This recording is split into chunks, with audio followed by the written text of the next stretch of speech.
اللہ اللہ کہنا ہے اللہ۔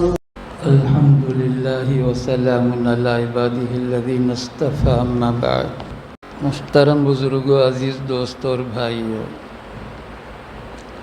الحمدللہ اللہ تبارک و تعالیٰ کا بڑا فضل ہے، کرم ہے کہ اس نے ہم کو 4 روزے، 5 تراویح اور 6 پارے پڑھنے اور سننے کا موقع عطا فرمایا۔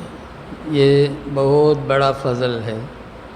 جیسے اللہ تعالیٰ نے توفیق عطا فرمایا، ویسے ہی اللہ تبارک و تعالیٰ کے دربار میں ہم بھیک مانگیں گے کہ اللہ تبارک و تعالیٰ اسے قبول بھی فرما لے۔ اصل قبول ہے۔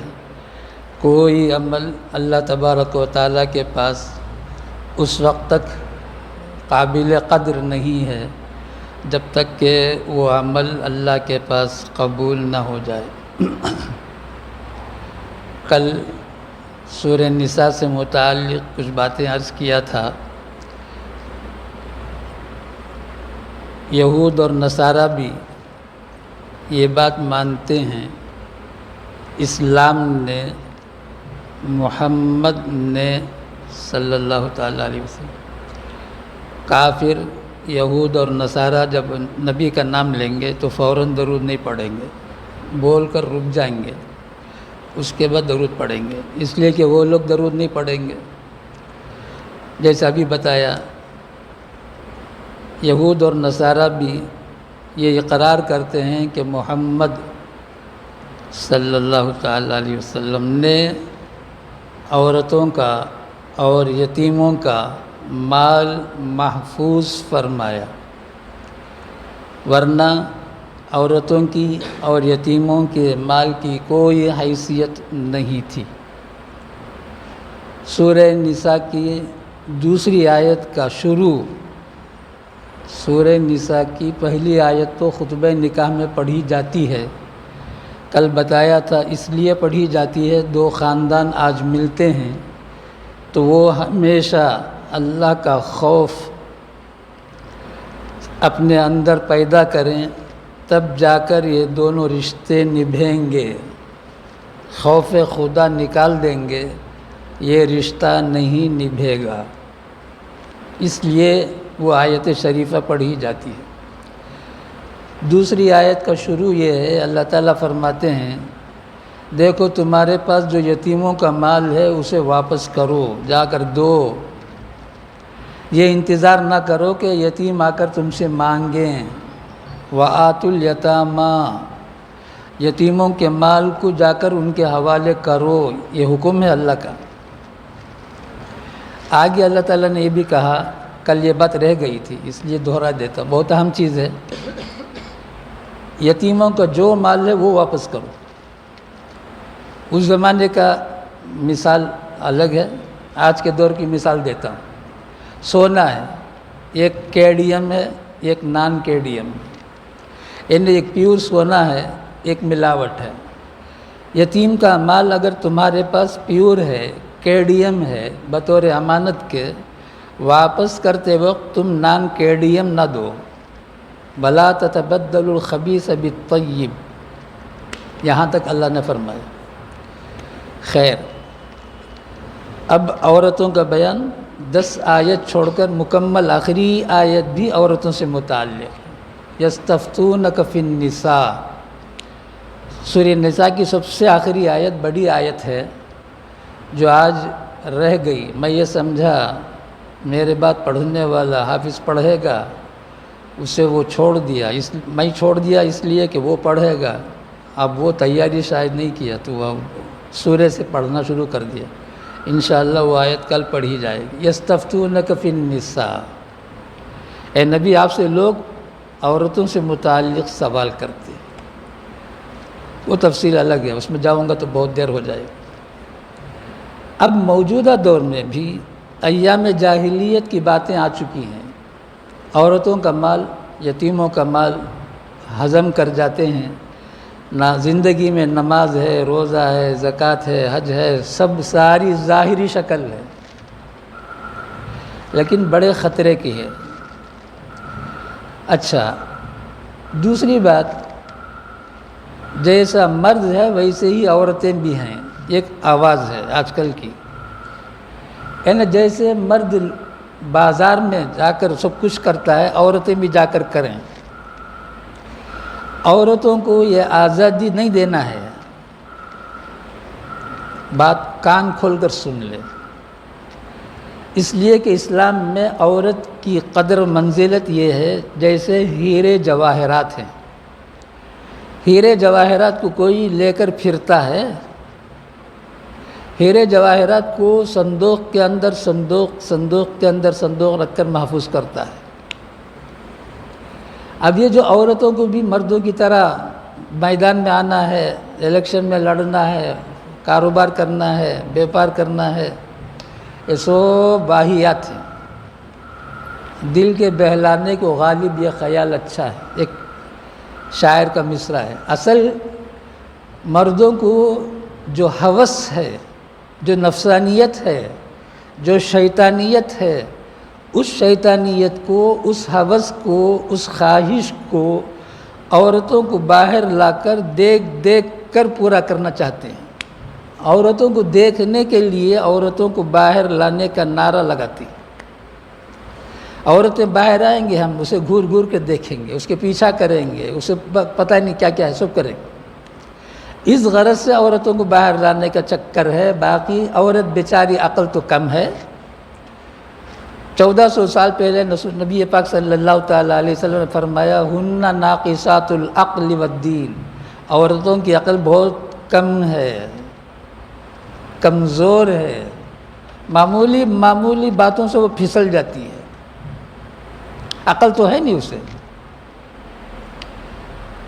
تو اس غرض سے عورتوں کو باہر لایا جاتا ہے، ورنہ عورت کیا ہے سنو، بولتے ہیں کہ بھائی عورت کمائے گی تو کمائے گی، نہیں، عورت کے ذمے کمانا نہیں ہے، پہلی بات دماغ میں بیٹھاؤ۔ دنیا کیا کرتی ہے وہ مت دیکھو، علماء کیا کرتے ہیں وہ مت دیکھو، دین کیا ہے، اسلام کیا ہے، شریعت کیا ہے سناتا ہوں۔ عورت کو اسلام نے کمانے کے لیے پیدا نہیں کیا ہے۔ ایک لڑکی پیدا ہوتی ہے تو وہ گھر کے لیے برکت ہے، رحمت ہے، جن پر ہمارا ایمان ہے، محمد الرسول اللہ صلی اللہ تعالیٰ علیہ وسلم، انہوں نے فرمایا۔ اب لڑکی پیدا ہوئی تو اس کے پورا خرچہ ماں باپ کے ذمہ ہے۔ کب تک؟ شادی تک۔ شادی تک لڑکی کا خرچہ ٹوٹل ماں باپ کے ذمہ ہے۔ مثال کے طور پر باپ کا انتقال ہو گیا، دنیا میں باپ نہیں ہے، بچی اب یتیم کہلاتی ہے۔ اب بچی کو کون پالیں گے؟ عورت باہر آتی ہے؟ نہیں، عورت کو اب بھی باہر نہیں آنا ہے۔ عورت کو کون پالیں گے؟ وہ بچی کو کون پالیں گے؟ اور وہ عورت جو بیوہ ہو چکی ہے، بیوہ خود سے نہیں ہوئی ہے، مرد کو جان سے مار کر بیوہ نہیں ہوئی ہے، مرد کا وقت آ گیا، اللہ بلا لیے تو وہ بیوہ ہوئی اور بچی یتیم ہوئی۔ ان دونوں کا ذمہ دار کون ہے؟ ان دونوں کا ذمہ دار دادا ہے، اگر زندہ ہے۔ اگر دادا نہیں ہے تو تایا ہے، تایا نہیں ہے تو چچا ہے۔ دادا بھی نہیں، تایا بھی نہیں، چچا بھی نہیں، تایا کا بیٹا ہے، چچا کا بیٹا ہے، پورا خرچہ اس کے ذمہ ہے، اسلام میں سکھاتا ہے۔ اب تو الٹا ہے، یتیم کا مال بھی وہ ہضم کر لیتا ہے چچا۔ ویسے قصے بہت ہیں، سنانے کے لیے موقع نہیں۔ اچھا، دادیال کا کوئی مرد نہیں ہے، اب کون کریں گے؟ نانیال کے لوگ کریں گے۔ ماموں پہلا ذمہ دار ہے، ماموں بعد میں ہے، لیکن آج الٹا ہو چکا ہے۔ ایسے موقع پر نانیال والے ہی متوجہ ہوتے ہیں، دادیال والے لاپرواہ ہوتے ہیں، گنہگار ہوں گے۔ اچھا، دادیال بھی نہیں، نانیال بھی نہیں، اب کیا کریں گے؟ ایک بچی پیدا ہوئی، باپ کا انتقال ہو گیا، دادیال میں بھی کوئی نہیں، نانیال میں بھی کوئی نہیں، پورا محلہ ذمہ دار ہے۔ اس بچی کا، اس عورت کا کھانے سے لے کر، پینے سے لے کر، بیمار ہوئی تو تیمارداری سے لے کر ساری چیزیں محلے کی ذمہ دار ہے، جسے آج کل جماعت بولتے ہیں۔ وہ ذمہ دار ہے، لیکن عورت باہر نہ آنے پائے. لیکن اب بہانے سے عورت باہر آ گئی ہے، اب اندر نہیں جا سکتی ہے، اب نہیں جا سکتی ہے. آج امریکہ بیٹھا سوچتا ہے عورتیں جو باہر آ چکی ہیں ان کو اندر لے جانے کی کیا صورت ہے؟ کوئی صورت نہیں ان کے پاس. وہی باہر لائے ہیں، اسے دیکھ کر سب لائے، اور جو آ گئی اب اندر جانے تیار نہیں. 3 دن پہلے کا قصہ سنا تھا ویلور کا قلعے کا. ایک مسلمان لڑکی ہے یا عورت ہے معلوم نہیں، برقعے کے ساتھ ایک ہتھیڑ کے ساتھ بیٹھی ہوئی ہے. 2 مسلمان پہنچ گئے، اب دونوں کو دھمکی دے رہے ہیں چلو اسٹیشن. تو لڑکی بات کرتی ہے، وہ لڑکی کی بات میں سنا، مجھے بھیجا کسی نے. بولتی تمہیں کون جی مجھے پوچھنے ہیں، میں کیا ہونا تو کریں گے، تو کون کی میں کون کی. وہ 2 بچے بولتے ہیں، بڑا اچھی بات بولتے ہیں، دیکھ تو جو برقع پہنی ہے اس وجہ سے میں تیرے پاس آیا، تو برقع نکال دے، اس کے بعد تو جو چاہے کر لے. برقع کے ساتھ تجھے اس کے ساتھ میں جانے نہیں دوں گا، یا تو برقع نکال یا تو چل اسٹیشن کو فوراً پولیس کو. ہم دونوں تجھے چھوڑنے کا نہیں، کیا کرتی کر لو، میں دیکھ کیا بھی کریں گے نہیں، برقع اتاریں گے تجھے تک. برقع اتارے کو جا تو کیا کرتی کر. آج مسلمان عورتیں غریب گھرانے کی ہے، غریب محلے کی ہے، جو ایڈریس بولتی ہے وہ غریب محلہ ہے. لیکن میرا سوال یہ ہے اب یہ باہر جو آ گئی دھیڑ کے ساتھ جانے تیار ہے، لیکن ایک اچھی پاکیزہ صاف ستھری زندگی گزارنے کے لیے تیار نہیں. یہ کیوں ہوا؟ یہ اسی لیے ہوا اب لڑکیاں جب جیسے بڑی ہوتی ہیں باہر جانے کے لیے تیار ہو جاتی ہیں. بہت سے امام ہیں جس کی ماں فیکٹری جاتی ہے، شو فیکٹری جاتی ہے، کمپنی جاتی ہے. ہندوستان کے کسی مدرسے میں فتویٰ پوچھو، امام صاحب نماز پڑھاتے ہیں، ان کی ماں کمپنی جاتی ہے کمانے کے لیے. جواب ملے گا ایسے امام کے پیچھے نماز جائز نہیں ہے. جواب ملے گا، کسی بھی مدرسے سے پوچھو. جس کی ماں، جس کی بہن، جس کی بیوی، جس کی بیٹی بے پردہ باہر گھومتی ہو، ویسے امام کے پیچھے نماز نہیں ہوتی ہے، چاہے وہ حافظ قرآن ہو، عالم دین ہو. یہ مسئلہ میں بولتا ہوں لوگوں میں، تو لوگ بولتے ہیں ان بڑے سخت آدمی ہیں. مسئلہ بولتا ہوں، مسئلہ یہ ہے. میں تو بولتا ہوں میں نہیں، کسی مدرسے میں سوال کرو، جواب کیا آتا ہے دیکھو. اب اس کے بعد جو سورت ہے سورہ مائدہ ہے. اب سورہ مائدہ میں ایک آیت ہے جس کے بارے میں صرف ایک آیت کے بارے میں بول دیتا ہوں، اس لیے کہ مجھے زیادہ بولنا نہیں. دیکھو 13 منٹ ہو گئے، ایک بات بول کر ختم کرتا ہوں. یہود عمر رضی اللہ تعالیٰ عنہ کے پاس آیا، کہا تمہارے قرآن میں ایک آیت ہے، اگر وہ آیت ہمارے پاس آتی تو ہم اسے عید کا دن بناتے. حضرت عمر نے تعجب سے پوچھا وہ کون سی آیت تجھے اس طرح سے تعجب میں ڈال دیا؟ تو اس نے کہا الیوم اکملت لکم دینکم واتممت علیکم نعمتی ورضیت لکم الاسلام دینہ. پڑھا. اس نے کہا پاگل، یہ آیت اس دن نازل ہوئی ہے جب ہمارے مسلمانوں کا 2 عید جمع تھا. 2 عید اس وقت جمع تھی ہماری، ہمیں عید بنانے کی ضرورت نہیں. اسلام میں نئی عید بنانے کی اجازت ہی نہیں. 2 ہی عید ہے، ایک عید الفطر ہے، ایک عید الاضحیٰ ہے. اور جو آیت نازل ہوئی ہے جمعے کا دن ہے، عرفے کا دن ہے. عرفے کا دن ایک عید کا دن، جمعے کا دن ایک عید کا دن. تو یہ 2 دن ملے ہوئے ہیں جس وقت یہ آیت نازل ہوئی ہے.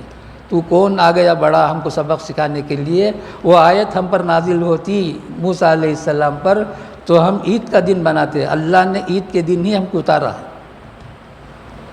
انشاءاللہ مائدہ سے متعلق کل بولوں گا، تو کل کی بات رہ جائے گی، کوئی بات نہیں. 15 منٹ ہو چکا ہے. دعا فرمائے اللہ تبارک و تعالی ہم سب کو حسن عمل کی توفیق عطا فرمائے. سبحان اللہ و بحمدہ، سبحانک اللہم و بحمدک، نشہد ان لا الہ الا انت نستغفرک و نتوب الیک.